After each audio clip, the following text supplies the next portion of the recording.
가격 네. 더 비싸게 드릴 테니까 만들어만 주시라. 시장이 너무 그러면 좋군요. 일단 내놓으면 팔린다. 음. 제가 느끼는 바는 그 정도. 임팩트 있는 데이터로 그런 게 있어요. 미국에서 화장품을 수입하는 국가 원래는 1등이 프랑스였어요. 예. 근데 올해 들어서 한국이 1등이 됐어요. 오. 프랑스를 제끼고 한국이 됐다라는 거는 대단히 큰 의미가 있다라고 생각하거든요. 오늘의 플러스, 투자자의 눈으로 화장품 산업에 대해 공부해 보겠습니다. 건전한 투자 철학의 대명사죠. 라쿤 자산운용 홍진채 대표 나왔습니다. 어서 오세요. 안녕하세요. 예, 잘 지내셨죠? 어느새 제가 또 대명사가 됐네요. 휴가 안 갔다 오신 것 같습니다. 휴가 갔다 왔어요. 아, 그러셨어요? 네. 네. 좀 타지 않았나요? 멀쩡한 것 같아서요. 탔나? 팔만 탔나?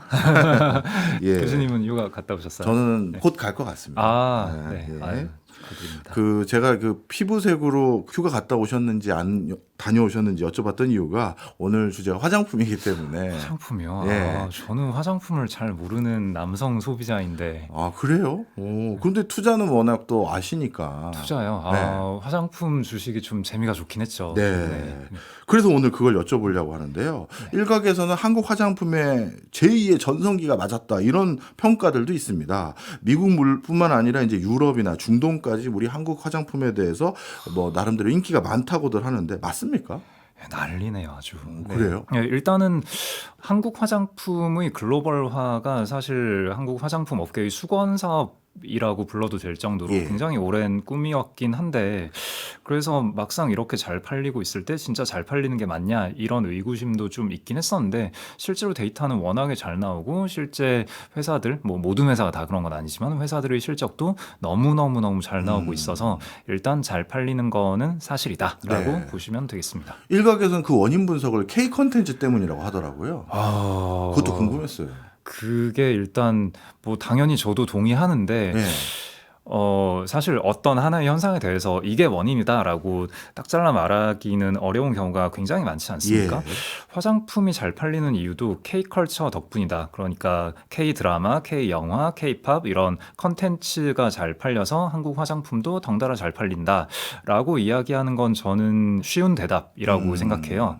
당연히 그 영향을 미치긴 했을 건데 예. 단지 그뿐일까? 단지 그뿐이라면 우리가 지난번에 엔터 산업에 관련해서도 네. 얘기를 하지 않았습니까? 그러면은 엔터 산업이 언젠가는 피크아웃 할 수도 있는데 K 컨텐츠의 인기가 조금 피크아웃 하고 나면은 화장품도 같이 고꾸라지는 거냐? 뭐 이런 질문으로 자연스럽게 이어지잖아요. 그렇네. 물론 그 논리가 틀렸다라고 아직은 확언을 할 수 없지만 그래도 K컬처의 영향이다 이외의 다른 여러 가지 요소도 우리가 생각을 해낼 수 있다면은 그러면은 K컬처의 피크아웃으로부터도 조금은 리스크가 적다라고 생각을 해볼 수 있겠죠. 그렇네요. 그러면 대표님이 보시기에는요, 네. 우리 한국 화장품이 전 세계적으로 각광받는 이유 중에 하나가 우리 K 컨텐츠에 힘입은 바도 일부 있을 수 있지만, 예를 들어서 뭐 유럽산 명품 화장품에 비해서 뭐 가성비가 정말 좋다라든가 그쵸. 이런 네. 것도 요인이라고 보세요. 네.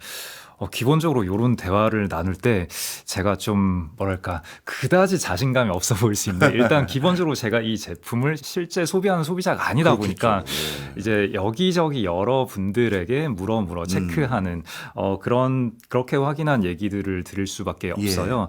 일단 그런 한계가 있다라는 점은 좀 감안해 주시면 좋겠고요. 그래서 실제 화장품 소비자분들에게 한국 화장품 가성비 있냐라고 질문을 드렸을 때 거의 대부분의 소비자들께서는 가성비 있다. 가성비 좋은 건 맞다라고 답변을 해주셔서 예. 가성비 있는 건 맞는 것 같습니다.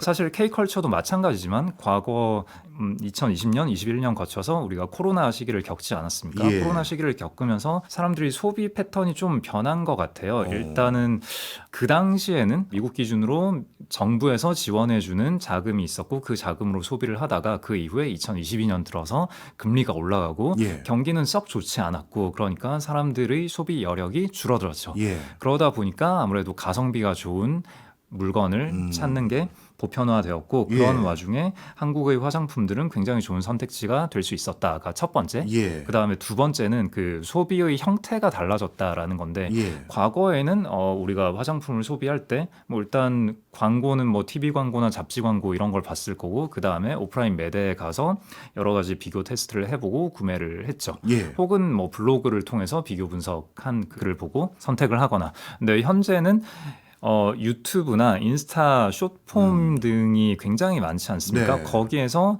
어떤 인플루언서 분들이 이러이러한 제품을 비교 테스트를 해보고 내용을 공유를 하면은 이거를 소비자들도 본인들 스스로가 각자가 자기 인스타 채널이 다 있잖아요. 예. 그러니까 본인들이 또 이것저것 사보고 구매해서 써보고 비교한 후기를 올려보고 그러니까 과거에는 소수의 매체로 일방향으로 전달이 되는 게 과거의 화장품 마케팅이었다면 현재의 화장품 마케팅은 굉장히 다변화된 채널에서 양방향으로 소비자들도 스스로의 후기를 굉장히 자유롭게 널리 공유를 할 수 있는 이런 형태의 마케팅이 이루어지고 있어요. 네. 그럼 이런 상태에서는 내가 한 명의 소비자다라고 했을 때 나도 뭔가 내 인스타에 뭔가를 올리고 싶은데 제품 하나만 사용해서 후기 올리기에는 조금 그렇잖아요. 예. 그러면 나도 2개, 3개 구매해보고 비교하고 이러면 재밌잖아요. 예. 그러려면은 가격이 높으면 안 되는 거죠. 아. 네.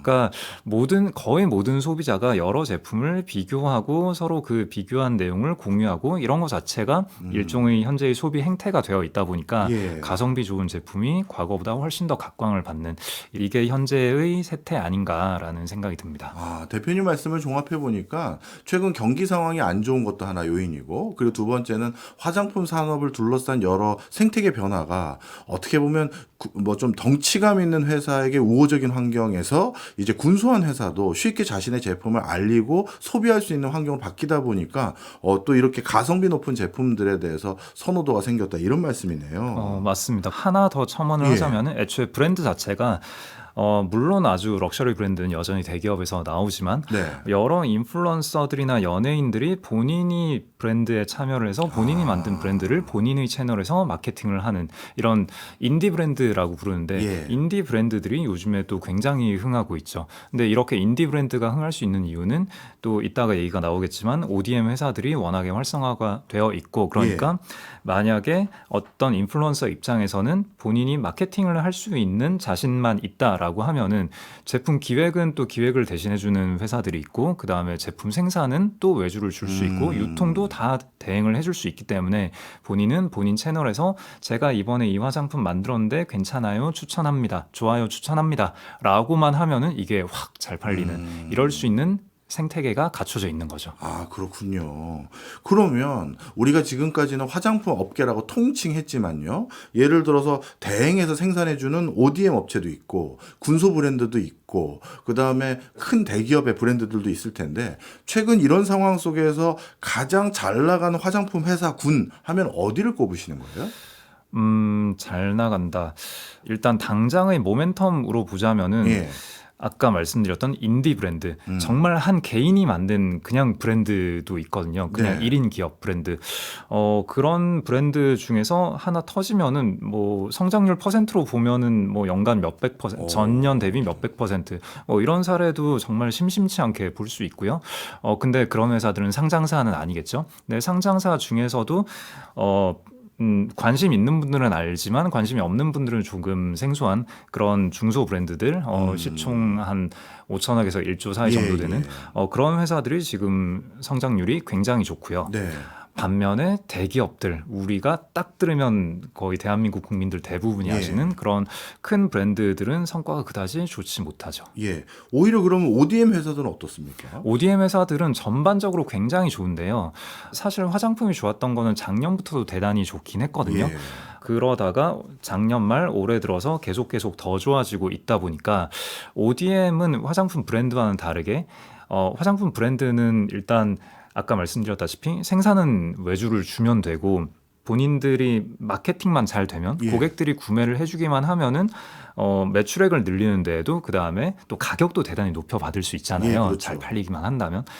그래서 매출액을 높이는 데에도 마진을 높이는 데에도 제약이 없어요. 잘 되기만 한다면. 그러니까 업사이드가 굉장히 크게 열려 있다라고 볼 수 있겠죠. 네. 근데 ODM 같은 경우에는 어쨌거나 화장품은 실제 물리적인 물건이잖아요. 어쩔 수 없이. 그러니까 물리적으로 누군가가 공장에서 생산을 해서 배송을 해줘야 된다라는 건데 그러면은 제조업이 근본적으로 가지는 그 캐파 생산량의 한계에 봉착을 할 수밖에 없죠. 그래서 대형 ODM 회사 같은 경우에는 잘 되는 시기가 길어지다 보면은 캐파의 한계에 부딪힐 수밖에 없고 현재 그런 상태에 있는 거죠. 네. 그러니까 ODM 회사들마다 조금씩 상황은 다르기는 한데 웬만한 잘 되는 곳에서는 캐파가 가득 차 있고 잘 안 되는 지역에서는 또 여러 가지 이유로 잘 안 되고 있다 보니까 이번 분기 실적이 그다지 마음에 들지 않게 나오는 그런 현상들을 좀 보고 있고요. 네. 참고로 지금 2분기 실적 발표가 되고 있는 중입니다. 네, 네.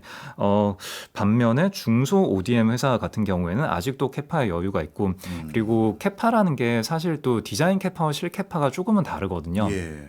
디자인 캐파는 또 회사마다 산정하는 방법이 다르긴 한데 만약에 2교대를 기준으로 캐파를 산정을 했다라고 하면은 회사가 너무 잘 되면은 3교대를 돌려버리면은 물론 변동비는 조금 더 올라가긴 예. 하겠지만 그래도 그만큼 사업이 잘 돼서 3교대를 돌리는 거기 때문에 그 변동비 올라간 만큼을 충분히 커버하는 이익이 나오게 되는 거고요. 예. 그리고 또 ODM 회사들도 또 임대 공장을 빠르게 차려서 생산량을 빠르게 늘리는 뭐 그런 전략을 취할 수도 있고 이건 회사마다 다르겠지만 예. 아무튼 그래서 중소 ODM 회사는 여전히 실적이 꽤 괜찮은 편이긴 한데 이게 또 기대치가 너무 높다 보니까 실적이 잘 나와도 주가는 빠지는 그런 현상이 좀 관측되곤 있습니다. 네. 지금 대표님 말씀 듣고 보니까 그 화장품 관련한 회사들의 비즈니스 모델에 따라서 약간의 편차는 있습니다만 그래도 나름대로 견실한 성장을 이어오고 있는 섹터에 있는 회사들이 많은 것 같은데 약간 분류 체계를 살짝 달리해서요. 우리나라 화장품이 잘 나가는 그 뭐랄까요? 화장품 종류가 기초 화장인지 뭐 색조 화장인지 이게 또 화장품이라는 게 전 세계적으로 화장술에 대한 트렌드가 달라지는데 우리나라는 어디에 강점이 있는 거예요? 기본적으로 한국은 기초에 강하고요. 색조가 한국 회사가 접근하기 어려운 영역이다라는 예. 게 기존의 관점이었는데 그리고 사실 색조는 마진이 좋지도 않고요. 원가가 좀 높아요. 그랬는데 최근 들어서는 몇몇 색조 회사들이 글로벌리 수출이 또 잘 되고 있어요. 네. 사실 저는 기초는 그래도 남자 입장에서 어느 정도 기초는 그래도 뭔가 기능이 있고 하니까 공부하면 이해가 되긴 하는데 예. 색조까지 들어가면은 막 좀 어렵긴 하잖아요. 일단 들은 얘기를 종합하자면은 색조는 지역별로 인종별로 피부 톤이 워낙에 다르고 그다음에 피부의 두께도 다르고 발색이 다르고 예. 단순히 색감의 문제뿐만이 아니라 실제 우리가 딱 봤을 때 느껴지는 색이라는 게 여러 가지 좀 물리적인 화학적인 그런 예. 특성들을 다 고려해서 나오는 색이라고 합니다. 이게 네. 또 인공 실내 조명에서 볼 때와 또 야외 자연광에서 볼 때의 느낌이 또 다르잖아요. 예. 그래서 어떤 원하는 색깔을 내는 능력을 갖추는 거는 굉장히 어려운데 한국의 몇몇 회사들은 그 어려운 길을 뚫고 좋은 제품들을 내놓고 그게 소비자들로부터 인정받기 시작하는 그런 상황이라고 알고 있습니다. 네. 야, 말씀을 종합해 보니까요. 물론 정도의 차이도 있고 잠시 좀 어려운 국면, 그러니까 기대치보다 못한 데도 있긴 하지만 우리 한국 화장품 산업 전반이 굉장히 뭐라 할까요? 탄탄해지고 있는 느낌도 들고 그런 생각이 드는데요. 제가 알기로 화장품 산업이 굉장히 진입장벽이 많다고 들었었거든요. 뭐 저도 이게 뭐 남성으로서 어머니들 이런 분들에게 들은 얘기지만 피부에 직접 닿다 보니까 브랜드에 대한 어떤 선호도 한번 브랜드 어느 걸 쓰겠다라고 하면 그걸 잘 안 바꾸려는 습성도 있고 이런 게 많았던 시장이라고 들었는데 어떻게 이렇게 우리가 이 공고한 생태계를 비집고 우리나라만의 어떤 영역을 구축할 수 있었을까요? 진입장벽이라는 거는 조금 여러 네. 가지로 해석을 할 수 있을 것 같아요. 기본적으로 화장품은 진입 자체는 네. 그러니까 만들어서 파는 거를 진입이라고 한다면은 그건 굉장히 낮긴 하거든요. 예. 당장 제가 만약에 한 몇십만 몇백만 구독자를 가진 인플루언서다라고 한다면은 제가 그냥 오늘 ODM 회사 찾아가서 저 이런 거 한번 만들어 보려고 하는데요라고 하면은 몇 달 이내에 런칭을 할 수 있거든요. 그러니까 진입하는 거 자체는 그러니까 물건을 만드는 거 자체는 거의 무자본 창업이 가능한 예. 정도로 진입 장벽이 굉장히 낮다라고 예. 볼 수 있고요. 중요한 거는 이제 교수님이 방금 지적해 주신 대로 소비자의 신뢰를 받을 수 있느냐. 그게 굉장히 중요한 거죠. 근데 이게 여러 가지 시대 상황이 반영이 된 것 같은데 예. 아까 서두에도 저희가 이야기를 나눴지만 여러 가지 코로나라던가 호주머니가 가벼워져서 가성비를 좀 더 추구하는 트렌드가 되었다라던가 소비 행태의 변화라던가 여러 가지가 있는데 아무튼 그 와중에 한국 화장품이 어쨌거나 그 정도의 퀄리티를 갖춰놨기 때문에 네. 현재 인정을 받고 계속 지속적으로 팔리고 있는 거잖아요. 그러니까 질문의 의미가 어떻게 이렇게 훌륭한 가성비 좋은 퀄리티 좋은 네. 물건들을 만들 수 있는 생태계가 한국에 구축될 수 있었느냐라는 예. 질문. 네. 사실 여기에 대해서는 어느 정도 이 필요할 수밖에 없는 것 같은데 저는 막 보통 이런 얘기하면 한국은 굉장히 경쟁이 치열하고 소비자들이 깐깐하고 뭐 이런 답변들을 얻어요. 예. 그래서 저도 당연히 거기에 기본적으로 동의하긴 하는데 이것보다는 조금 더 디테일한 뭔가가 필요하지 않을까 생각을 하는데 한국 화장품 시장의 역사를 보면은 약간 좀 굴곡의 세월을 거쳤었거든요. 예. 한국에 보면은 지금 현재 올리브영이 되게 메이저한 판매 채널이잖아요, 오프라인에서는. 근데 원래는 그런 오프라인에서의 멀티 브랜드 샵이라고 부르죠. 멀티 브랜드 샵이 과거에는 좀 더 있었는데 이게 다 없어졌거든요. 예. 없어지는 와중에 뭐가 생겼었냐면은 이게 또 IMF랑 뭐 카드사태랑 뭐 그런 얘기까지 네. 흘러가는 건데 특정 브랜드 회사의 로드샵이 되게 많이 생겼어요. 예. 아모레퍼시픽의 아리따움이라던가 과거에는 에뛰드하우스, 뭐 휴플레이스.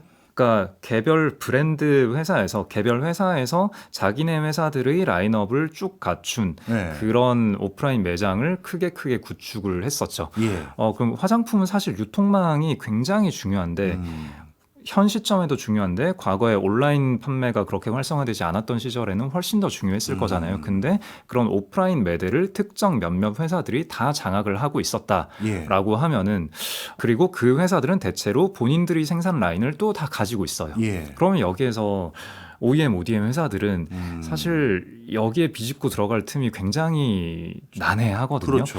그러면 결국은 이 회사들이 ODM 회사들이 수주를 받기 위해서는 이 오프라인을 장악하고 있는 브랜드 회사들이 안 하는 물건들을 어떻게든 수주를 받아서 납품을 해서 그걸로 돈을 벌어야만 했거든요. 근데 그런 큰 회사들 입장에서는 굳이 자기네가 돈을 벌 수 있는 어차피 공장은 뭐랄까 고정비 싸움인데 그 고정비를 메꾸기 위해서는 웬만하면 자기네 공장을 가동을 하는 게 유리하거든요. 예.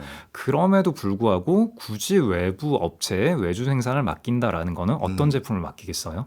수익성이 안 나오는, 돈 벌기 어려운, 별로 그들에게 관심이 없는 돈 안 되는 제품들을 외주로 맡기는 건데 그러면 ODM 회사 입장에서는 기본적으로 돈 벌기 어려운, 그러니까 원가가 굉장히 높다거나 아니면 만드는데 많은 시행착오가 필요하다거나 물량이 적다거나 그런 돈 벌기 어려운 제품들을 꾸역꾸역 수주를 받아가지고 이걸로 돈을 벌든 혹은 우리가 이런 큰 회사로부터 이런 제품을 수주받아서 잘 납품을 한 이력이 있다라는 네. 걸 바탕으로 다른 회사들에게 좀 더 유리한 조건으로 계약을 하거나 뭐 이런 식으로 굉장히 힘든 세월을 거의 10년 가까이 예. 거쳐왔거든요.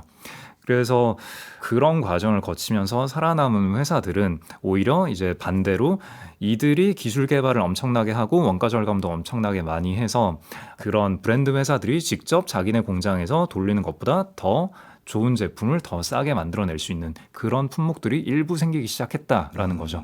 그러면서 점진적으로 계속 경쟁력을 갖춰 나가다가 그러다가 2010년대 중반쯤에 예. 한번 중국의 한국 화장품이 엄청 잘 팔리던 시절이 있었고 그때 한번 돈을 많이 벌고 그렇게 번 돈으로 또 기술 개발에 투자를 하고 이런 선순환이 수십 년 동안 반복이 되다 보니까 예. 현재의 그 가성비를 갖춘 그런 생태계가 조성이 되었다라고 보는 게 일단 한 가지이고요. 네. 예. 그러니까 한국 화장품 산업의 역사를 되짚어 보면은 그런 굉장히 치열한 경쟁의 역사가 있었다라고 볼 수 있는 거고요. 그리고 또 한 가지는 요거는 이제 제가 굉장히 흥미롭게 느꼈던 포인트인데 예. 사실 이런 식으로 어쨌거나 ODM은 제조업이니까 예. 이렇게 제조업 회사들끼리 뭐 가성비를 갖추고 경쟁을 치열하게 하고 이런 스토리로 가면은 자연스럽게 나오는 그 다음 스토리는 그럼 결국은 중국이 치고 올라와서 다 먹을 거 아니냐. 결국 제조 우위가 네, 있는. 제조 우위는 우리가 중국을 이길 수 있느냐, 혹은 중국을 넘어서 이제 인도가 치고 올라오면 중국도 이제 인도 때문에 힘들어 하잖아요. 네. 그렇게 되는 거 아니냐. 그러면 한국이 이제 제조는 웬만큼 중국에 다 뺏겼는데 그럼 예. 화장품 제조라고 해서 여기서 아무리 뭐 가성비나 퀄리티 경쟁력이 있다 한들 이게 얼마나 되겠냐. 이런 질문으로 자연스럽게 이어질 텐데 여기에 대해서 제가 뭐 틀릴 수도 있어요. 틀릴 수도 있는데 제가 마음에 들어하는 스토리는 이런 거예요. 브랜드 회사와 ODM 회사들 사이에서 하나의 제품이 나오기 위해서는 굉장히 지루하고 피곤한 피드백 과정이 필요하거든요. 물론 다른 어느 제조업이라고 그렇지 않은 게 있겠습니까만 뭐 예를 들어서 어떤 휴대폰 부품을 만든다, 자동차 부품을 만든다. 그러면은 설계도를 주고 그러면은 이 부품 회사들은 그 설계도대로 만들어서 검수를 받고 QC 통과했으면은 납품을 하고 이제 펌웨어도 들어오고 납품하고 그냥 그런 과정이 되는 네. 거잖아요. 물론 이것도 굉장히 힘든 과정이긴 예. 해요. 네, 화장품 같은 경우에는 아까 이제 저희 색조, 발색 이런 얘기 했잖아요. 그러니까 브랜드사 입장에서 자기네가 원하는 어떤 색감이 있을 텐데 이거를 ODM사에 줬는데 ODM사가 이렇게 저렇게 만들어서 왔는데 약간 100점 만점에 한 92점 정도 예. 되는 그런 퀄리티가 나왔다. 예. 근데 여기서 조금만 더 해줬으면 좋겠는데 한 93점, 94점 정도까지 해주면 좋을 것 같은데 이런 얘기를 하는 게 예. 사실 브랜드사 내부적으로도 이 정도면 되지 않았을까? 아니야, 우리 브랜드가 이 정도의 신뢰도가 있는데 이것보단 더 좋은 걸 해야 돼 라는 내부에서도 논쟁이 있을 거고 예. 그다음에 이거를 그럼 ODM사에게 이들이 샘플 한번 만들어서 라인 돌려가지고 납품하는 데는 또 비용이 많이 들잖아요. 그랬는데 이제 이거 뭔가 이거 마음에 안 든다, 이거 다시 해주라, 요거 말 한마디 하기가 좀 서로 간에 민망하죠. 네. 그런 다음에 그러면 ODM사 입장에서도 이렇게 피드백이 한번 왔을 때 여기에 대응을 해줄 거냐 말 거냐, 여기에 또 내부 설득이 필요하단 말이에요. 예. 이거 뭐 금형 다시 따고 라인 한번 더 가동하고 막 이러면 원가 이만큼 올라가는데 이거 안 됩니다 라고 내부의 저항도 있을 거잖아요. 예. 그러면은 결국은 훌륭한 화장품 하나가 나오기 위해서는 고객사 내부의 설득, 고객사와 ODM사 사이의 설득, ODM사 내부의 설득, 이런 굉장히 힘든 과정이 필요하단 말이에요. 근데 네. 그 과정들을 거쳐서 만족스러운 제품이 하나 나와서 고객에게 인정을 받았다라고 하면은 새로운 어떤 신생사가 우리가 이거 싸게 해드릴 수 있습니다라고 제안을 한다 하더라도 너네가 과연 할 수 있을까? 이런 생각이 들겠죠. 예. 그러니까 웬만하면은 기존에 한 번 관계가 잘 맺어진 회사와 계속 가는 그런 특징이 있지 않을까라는 가설을 세워볼 수 있는데 실제로 현재 화장품 ODM을 전 세계에서 잘 하고 있는 국가는 어떤 국가가 있냐면은 캐나다나 이탈리아, 스페인, 프랑스 이런 예. 나라들이 있어요. 예. 이상하잖아요. 예. 이런 나라들이 제조업에서 딱히 두각을 보이는 그런 국가들이 아니잖아요. 예. 네, 물론 중국, 인도도 ODM을 많이 하고는 있지만 약간 좀 뭐랄까 리그가 다르다라고 저는 느껴지거든요. 예. 그러니까 아직도 이탈리아 회사가 이탈리아 하면은 원가가 높기로 유명하잖아요. 프랑스도 마찬가지일 거고 스페인도 마찬가지일 거고 그럼에도 불구하고 제조 측면에서 제조업에서 아직까지도 입지를 유지하고 있다라는 거는 기존의 다른 제조업과는 다른 어떤 특성들이 있지 않을까라는 생각을 해볼 수 있는 거고 여기에 대한 대답이 좀 전에 말씀드렸던 이 브랜드사와 ODM사 간의 정말 그 지루하고 힘겹고 많은 설득이 필요한 그 관계가 일종의 무형의 진입장벽이 되지 않을까라고 생각하고요. 예. 그럼 여기에서 한국의 화장품 회사들이 그 장벽을 뚫어냈다라는 거는 앞으로도 굉장히 지속 가능성이 높은, 그러니까 신생으로 중국이나 인도 회사들이 아무리 가성비를 내세워서 치고 올라온다 하더라도 한동안은 뚫기 어려운 그런 장벽이 되지 않을까라고 어느 정도 희망 섞인 기대를 하고 있습니다. 네. 저는 오히려 브랜드사와 ODM사의 갑을 관계가 궁금하거든요. 일단 항상 어떤 브랜드사가 어떤 ODM사하고 일을 하게 되면 그게 장기적인 계약으로 이어져서 이렇게 처리가 되는 게 업계의 행태입니까? 아니면 화장품 새로 런칭할 때마다 새로운 ODM사를 그때그때 찾는 그런 구조가 더 맞나요? 장기 계약보다는 후자, 그때그때 회사를 찾는 거에 가깝고요. 근데 그때그때 이제 이번에는 어떤 회사에 ODM 줄까라고 계속 고르긴 하는데 예. 결과적으로는 과거에 함께 했던 회사들을 고르게 되는 경우가 많은 것 같아요. 그래서 한국의 ODM 회사들도 신규로 브랜드사를 뚫기가 굉장히 어려웠던 거고요. 근데 이것도 또 갑을 관계라고 말씀하셨으니까 이것도 예. 교섭력의 차이가 있는 건데 예. 엄청나게 좋은 브랜드력을 갖춘 럭셔리 회사들 같은 경우에는 예. ODM사가 엄청 속된 말로 들이밀면서 좀 수주를 받기 위해 노력을 하는 관계인 예. 거고요.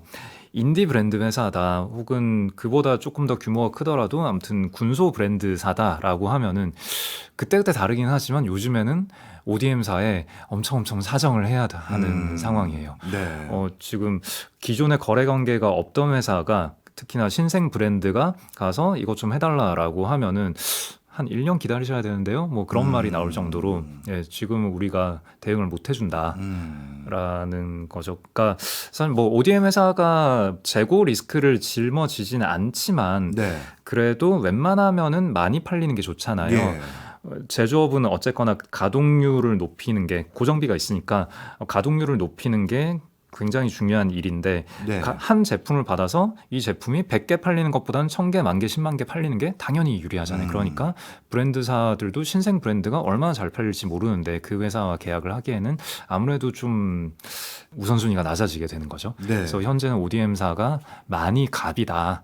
이례적으로 갑이다라고 보시면 되겠습니다. 진짜 그렇게 될 것 같은데요. 왜냐하면 앞서 일부에서 저한테 말씀 주시기를 지금 화장품 산업의 생태계가 어떻게 바뀌냐 하면 굴제 브랜드사보다는 우리가 예를 들어서 유튜브라든가 블로그라든가 이런 걸 통해서 또는 어떤 셀럽이 자신들의 소소한 브랜드를 단기간에 런칭해서 적지 않은 파급력을 줄 수 있는 상황으로 바뀌었고, 그리고 그런 걸 하기 위해서 쉽게 제조단의 진입장벽은 걱정 안 해도 될 정도가 됐다고 하셨습니다. 으니 브랜드사보다는 군소 회사들이 시장에서 약진하는 모습이 조금 더 있어 보이는데, 근데 그런 군소 회사들은 ODM사가 오히려 목소리가 높을 수 있는 여지가 있으니까 그 산업 생태계적으로는 ODM사가 조금 더 우위를 점하고 있는 구조로 흘러가고 있다, 이렇게 봐도 될까요? 현재 제 느낌은 예. 모르겠고 그냥 전방 산업이 너무 좋다. 수요가 너무 좋다. 수요가 너무 좋다. 네, 그러니까 지금 중소 브랜드와 ODM사 사이에서 네. 그들 간의 누가 더 교섭력이 좋으냐, 누가 더 마진을 많이 먹을 수 있냐라는 문제는 사실 현재는 그다지 중요하지 않고 어떻게든 일단 만들어만 주세요. 가격 네. 더 비싸게 드릴 테니까 만들어만 주시라. 시장이 너무 그러면 좋군요. 일단 내놓으면 팔린다. 제가 느끼는 바는 그 정도. 네. 아까 일부에서 원래 이제 한국의 화장품이 얼마나 잘 되고 있느냐 여기에 대해서도 뭐 할 얘기가 굉장히 많은데 뭐 어차피 다들 많이 아시고 계실 테니까 별 얘기 안 하고 넘어갔었는데 네. 임팩트 있는 데이터로 그런 게 있어요. 미국에서 화장품을 수입하는 국가 원래는 1등이 프랑스였어요. 근데 예. 올해 들어서 예. 프랑스를 제끼고 한국이 1등이 됐어요. 미국에서 화장품을 가장 많이 수입하는 국가가 한국이 된 거예요. 예. 근데 프랑스를 제끼고 한국이 됐다라는 거는 좀 대단히 큰 의미가 있다라고 생각하거든요. 그러니까 이거는 뭐 중국산 그냥 정말 싸서 쓰는 그런 제품을 사와서 1등이 되었다. 그런 거랑은 조금 다른 개념이잖아요. 예. 분명히 퀄리티를 따지고 소비 여력이 있는 국가인데 그럼에도 불구하고 한국산을 그렇게 많이 쓰기 시작했다라는 건 의미가 있는 거고, 이렇게 미국에서 많이 쓴다라는 건 결국은 유럽이든 중동이든 전 세계 모든 나라에서도 되게 많이 쓸 수 있다라는 거기 때문에 어떤 사례로 보자면은 그러니까 아까 화장품 브랜드는 무자본 예. 창업이 가능하다라고 말씀드렸잖아요. 예. 어떤 회사의 경우에 이 회사도 그냥 인디 브랜드가 아니라 꽤 큰 회사인데 영업이익률이 거의 40%, 60% 이렇게 나오는 케이스도 있거든요. 예. 네. ROIC도 아마 엄청나게 높을 테고. 예. 네. 그러니까 지금은 이게 팔리냐 안 팔리냐가 중요하지 제조에서 뭔가 가격을 가지고 협상을 하는 거는 좋지 않다라는 게 현재 브랜드사들의 입장. 네. 그럼 그런 여러 가지 변화들 속에서 ODM사도 슬슬 교통정리가 돼서 시장이 점점 과점화돼 가고 있는 흐름입니까? 아니면 계속해서 군소 ODM사들이 계속 새로 생기는 그런 상황인가요? 시장이 워낙에 좋으니까 아. 기존의 ODM 회사들도 계속 캐파 확장을 하고 있고요. 예. 그러면 당연히 그보다 더 작은 회사들도 확장을 하고 신생 창업도 있고 할 것 같아요. 네. 자, 그러면 이제 ODM사에 대해서도 저희가 공부를 해봤고요. 그럼 앞서 이제 브랜드사라고 하면 인디 브랜드부터 거대 브랜드까지 있고, 그리고 중간에 ODM사도 있고, 그리고 그 ODM사가 물건을 만들기 위해 아주 기초적인 범용재를 납품하는 원료사들도 있을 거고, 그리고 이런 거를 글로벌리 유통해주는 유통사도 있을 거고, 항상 산업에서 어떤 이익이 생기면 그걸 나눌 때는 교섭력이라고 해야 될지 시장 우위라고 해야 될지 그쪽에서 좀 더 많이 쏠려가게 되고, 그럼 그런 회사에 투자했을 때 우리가 훨씬 효과가 좀 좋아서, 우리나라는 대표님이 보시기에 이 군집들 중에선 어디가 좀 취약해 보이고 의외로 어디가 숨은 강자가 많다고 생각하세요? 사실 저는 숨은 강자를 찾아내는 데는 별로 자질이 없어가지고 그냥 남들이 하는 얘기를 할 수밖에 없을 것 같은데,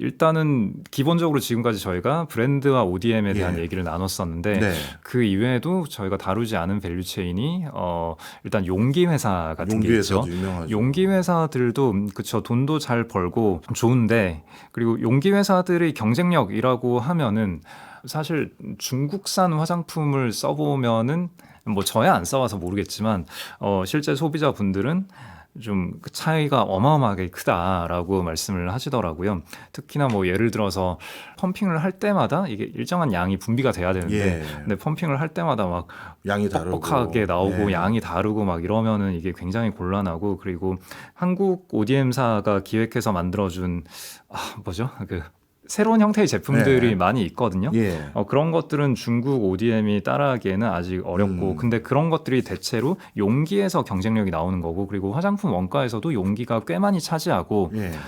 이런 논리로 접근하다 보면은 결국은 용기 회사도 많은 부가가치를 줄 수 있는 거 아니냐, 예.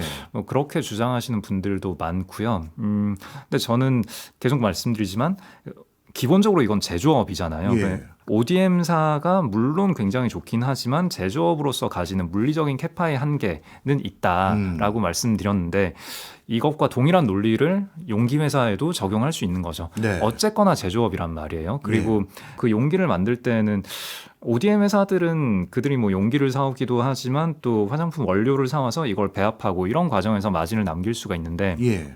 용기 제조는 기본적으로 금형을 찍어야 되고, 금형을 찍으려면은 일단 기본적으로 어느 정도 수량이 보장이 돼야 되는데, 예. 지금 현재는 인디 브랜드가 워낙에 많이 팔리고 있고, 그럼 그 인디 브랜드들은 물론 잘 되는 친구들은 잘 되겠지만 확률적으로 특정 제품을 우리가 수주를 했을 때 우리가 이 금형으로 물건을 몇 개까지 찍어낼 수 있을지, 그거는 좀 수량이 생각보다 적을 예. 경우가 꽤 많이 있겠죠. 그러니까 ODM 회사들이 가지는 제조업으로서의 한계를 용기 회사들은 조금 더 많이 느끼지 않을까, 그런 생각이 들어요. 예. 그래서 요즘에는 약간 그런 것도 있어요. 똑같은 용기를 다른 브랜드로 갖다 파는. 네, 그러니까 금형이라는 게 가지는 그런 어떤 고정비의 한계를 이런 식으로도 극복하려는 시도를 하는 건데, 근데 제 생각에 이렇게까지 시장이 흘러간다라는 건 수요가 과열되었고 공급이 부족할 때 일어나는 일시적 현상일 수 있지 않을까, 이런 우려가 좀 들어요. 예. 그러니까 물론 용기 회사들이 돈을 잘 벌고 있다, 그리고 앞으로도 한동안은 잘 벌 거다라는 건 저도 충분히 동의를 하는데, 제조업으로서 가지는 근본적인 한계보다는 조금 더 일시적으로 많이 벌고 있는 상태 아닐까 하는 우려가 조금 있어요. 그래요. 근데 용기 회사는 우리나라에 예를 들어 한두 개고, ODM 회사는 한 10개 되고, 그리고 브랜드사가 뭐 더 많다라고 네. 하면 당연히 이 시장에서 용기가 필요하면 무조건 그 회사 한두 개 회사로 달려갈 수밖에 없으니, 그러면 용기 회사가 훨씬 더 시장에 어떤 교섭력도 높고 그런 게 아닌가 싶었는데, 오히려 생산 캐파나 이런 것들이 용기 회사의 성장에 발목을 잡을 수도 있다, 이렇게 보시는 거네요. 그런 건가요?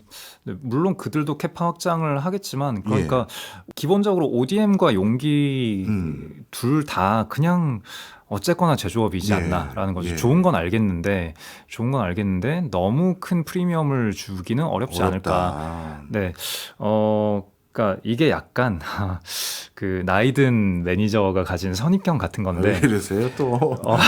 약간 예전에 2014, 15 요때 화장품이 한번 크게 붐이 일었던 때가 있잖아요. 네.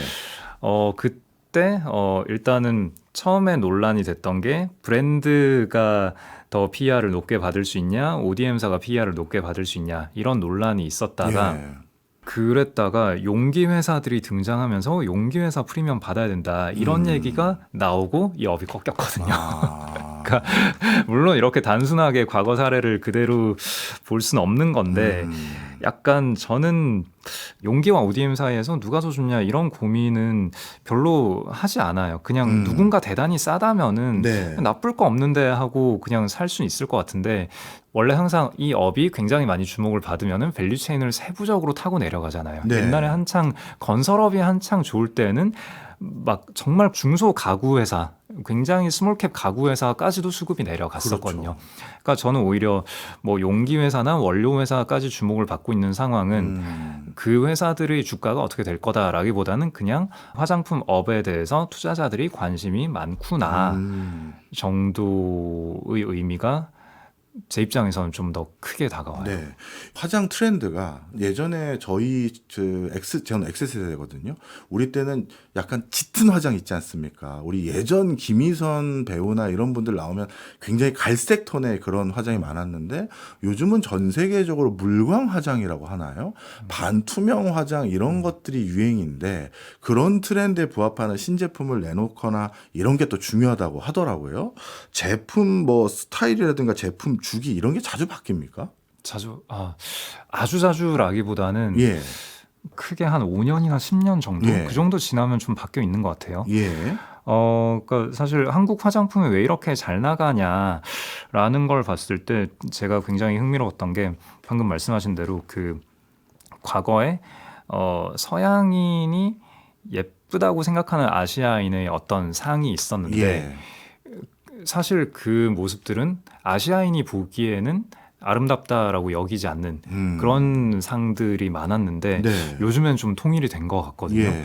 한국에서 예쁘다라고 여기는 어떤 상이 서양인들도 이런 상이 예쁜 아시아인 혹은 예쁜 인간 예. 이라고 좀 글로벌리 통일이 되어 가는 것 같아요. 그리고 뭐 킴 카다시안을 비롯해서 여러 서구에 있는 유명하신 분들이 한국 스타일의 화장법을 한번 시도해보고 또 이런 예. 걸 컨텐츠로 만들어서 올리고 그런 게 저는 기본적으로 아까 맨 처음 말씀하신 K 컨텐츠의 확산 네. 결국은 우리가 예쁘다라고 느끼는 것도 뭐 물론 어떤 본질적인 유전적으로 물려받은 뭐 이런 것도 있기는 하지만 사회적으로 학습되는 것도 굉장히 심하거든요. 그래서 어떤 컨텐츠가 있고 그 컨텐츠에서 이게 예쁜 거야 이게 멋있는 거야 라고 밀어 넣어주면은 네. 이게 예쁜 거구나라고 우리가 학습이 돼서 느끼게 되는 그런 것도 있기는 한데 예. 그래서 만약에 이걸 리스크로 삼겠다라고 한다면은 그러면 이런 식의 화장 트렌드가 변하면은 한국의 화장품도 피크아웃 하는 거 아니냐 뭐 이런 논리가 나올 수도 있는데 예. 저는 그 논리에는 그다지 동의를 하지 않거든요. 예. 결국은 중요한 거는 한국의 화장품 회사들이 얼마나 잘 대응을 할 수 있느냐. 그러니까 그 대응의 대상이 ODM사 입장에서는 브랜드사가 될 것이고 브랜드사 입장에서는 그 고객들 각각의 수요, 화장 트렌드 이런 거잖아요. 예. 그럼 결국은 누가 더 트렌드에 예민하고 고객을 만족시키기 위해서 노력하느냐, 열심히 하느냐의 예. 문제인 거고 그럼 결국은 이게 꺾인다라는 거는 어떤 일이 일어났을 때냐? 한국의 회사들이 열심히 일을 안 할 때 혹은 한국 회사들보다 더 열심히 일하고 센스가 좋고 원가가 좋은 어떤 국가가 치고 올라올 때 네. 그럴 때 꺾이는 거다. 네. 라고 보는 게 타당하지 않나라고 생각을 하거든요. 그러니까 현업에 계신 실제 화장품을 기획하고 마케팅을 하고 생산을 하시는 분들이 느끼는 어떤 트렌드 변화랑 투자자가 그 모든 고민을 함께 공유할 필요는 없거든요. 투자자는 사실 그분들이 열심히 해서 좋은 성과를 내실 때 거기에 묻어가는 별 볼 일 없는 인간들이다라고 저는 생각하거든요. 투자자라는 인간들은. 그러면은 그분들이 열심히 센스 있게 일을 잘 하시는지만 파악을 하면 되는 거니까 트렌드의 변화가 과연 우리 화장품 회사들에게 그렇게 큰 리스크일까라는 라는 생각은 좀 하고 있고요. 근데 제가 그 질문을 네. 안 드릴 수 없었던 이유가요. 트렌드가 변하면 어떤 화장품 회사에서 하위 브랜드들도 많고 신규 런칭하는 브랜드도 있지 않겠습니까? 어떤 브랜드가 갑자기 치고 올라갈 때도 있더라고요. 트렌드가 바뀌었기 때문에. 그럼 결국 또 과거를 돌이켜 보면 우리 사회의 대표적인 화장품 브랜드로 자리매김했던 게 완벽하게 일순간 사라지기도 하고. 맞아요. 그러면 브랜드라는 건 이게 어떻게 보면 뭐랄까요? 좀 공고한 맛이 떨어지는 상품이다. 맞아요. 그런데 투자하기는 어렵다. 이렇게 판단이 들어서요. 맞습니다. 네. 네. 너무 훌륭한 지적을 해주셨고요. 너무 예리한 날카로운 지적을 해주셨고, 그래서 저는 브랜드 회사에 투자를 잘 못하겠어요. 그러니까 저도 투자를 할 때 이제 맨 처음부터 말씀드렸지만 저는 화장품을 자주 쓰는 그런 사람이 아니기 때문에 예. 트렌드의 변화, 오히려 만약에 어떤 아이돌이 인기가 많다 혹은 인기가 죽었다 이런 걸 사실 오히려 더 빠르게 캐치를 할 수 있을지 모르겠지만 네. 어떤 화장품 브랜드가 잘 나간다 못 나간다라는 거는 어떤 트렌드 변화가 있었을 때 저는 항상 남들보다 늦게 이걸 캐치할 수밖에 없지 않나라는 생각이 들거든요.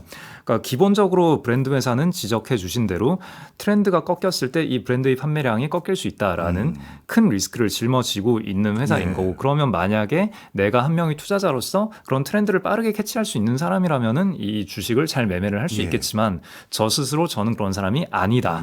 아주 높은 확률로 그렇지 않다라고 생각하기 때문에 브랜드 회사에 투자할 때는 굉장히 조심스럽게 해요. 거의 투자하지 않아요. 네. 브랜드 회사들이 또 살아남는 방법 중에 하나가 트렌드에 민감한 그런 제품을 런칭하는 것도 방법이겠지만 흔히 말해서 명품, 프리미엄 브랜드로 자리매김하면 이건 트렌드와 무관하게 계속 꾸준히 팔리잖아요. 우리나라 한국 화장품 브랜드사는 지금 명품의 반열에 들어선 건가요? 아니면 어떻습니까? 네. 그 점에 대해서 일단은 두 가지 생각이 드는데요. 예.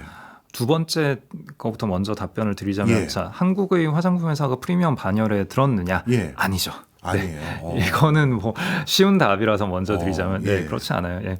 화장품이 프리미엄으로 인정받는다라는 건 굉장히 오랜 시간이 걸리기 때문에 아직은 한국의 화장품이 그 반열에 현재는 당연히 못 가 있고 언젠가는 갈 수 있을까라는 기대도 전 잘 모르겠어요. 저는 안 하고 있어요. 예. 되면 좋겠지만 네.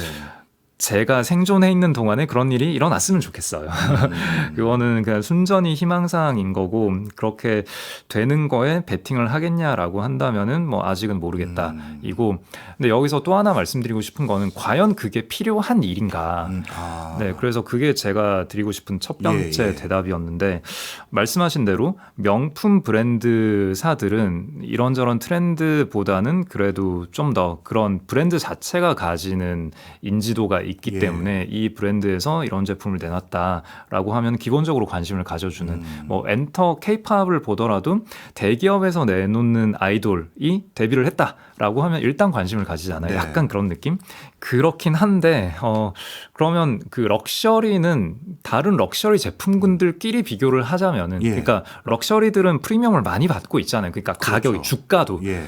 그 제품의 가격이 비싸고 회사가 이익률을 높게 가져가고 ROIC를 높게 가져갈 수 있는 만큼 회사의 주가도 PBR이나 PER이 굉장히 높은 상태인 건데, 과연 이게 합당한가? 그럼 다른 럭셔리 브랜드들끼리 비교를 해보자면은 뭐 가방 같은 게 있죠.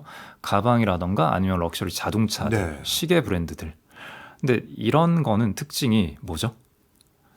눈에 보이는 거잖아요. 네. 브랜드가 눈에 보이잖아요. 그러니까 예. 정말 그 명품 브랜드를 크게 새겨놓은 그런 건 좀 유치하다 치더라도 어쨌거나 디자인만 보면은 이거는 그 브랜드네 딱 예. 알잖아요. 네. 근데 우리가 명품 화장품을 피부에 발랐다. 네.